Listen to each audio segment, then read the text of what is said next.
चला आतमध्ये, चला आतमध्ये, चला अलीकडे या, अलीकडे या.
मी सुद्धा एक शिवभक्त आहे.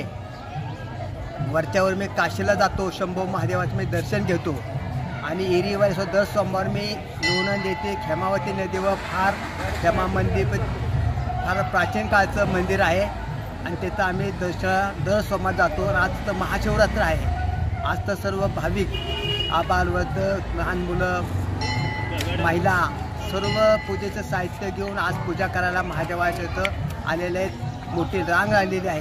पंचक्रोशीतले सुद्धा भक्तवर्ग आलेला आहे या ठिकाणी आणि ह्या महादेवाच्या इथं नेहमी सातत्याने पूजा केली जाते आणि हे लोणंद शहरात एक पावणारा महादेव असा आहे. आमचा त्या महादेवाला देवान वंदन आमचं. ज्ञान का सागर, आनंद का सागर, सुख का सागर, प्रेम का सागर, पवित्रतेचा सागर, शांती का सागर आहे.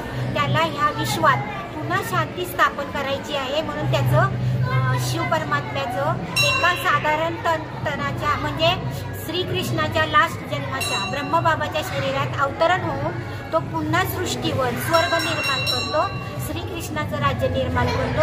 तेव्हा सगळे आत्मे सुख शांतीमध्ये इथं नांदतात.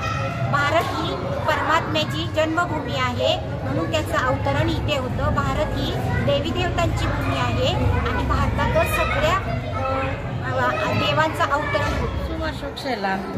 महाशिवरात्री म्हणजे परमपिता परमात्मा शिव ह्या अज्ञानमय अंधकाराच्या रात्री येऊन संपूर्ण मनुष्य आत्म्यांना हा ज्ञानाचा प्रकाश देऊन आपल्या जीवनातले जे 5 विकार आहेत काम, क्रोध, लोभ, मोह, अहंकार, ईर्ष्या, द्वेष, मद, मत्सर ह्या विकारांना दूर करण्यासाठी परमपिता परमात्मा हे प्रजापिता ब्रह्माकुमारी ईश्वरीय विश्वविद्यालयाचं ज्ञान देत आहे की जेणेकरून मी कोण आहे, मी कुठून आले, मी कशासाठी आले, मला काय करायचं आहे आणि मला पुढं कुठं जायचं आहे.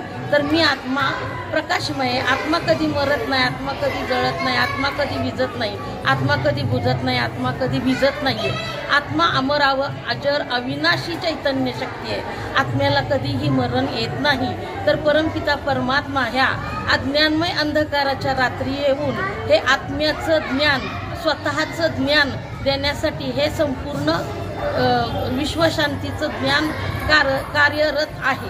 अच्छा, ओम शांती.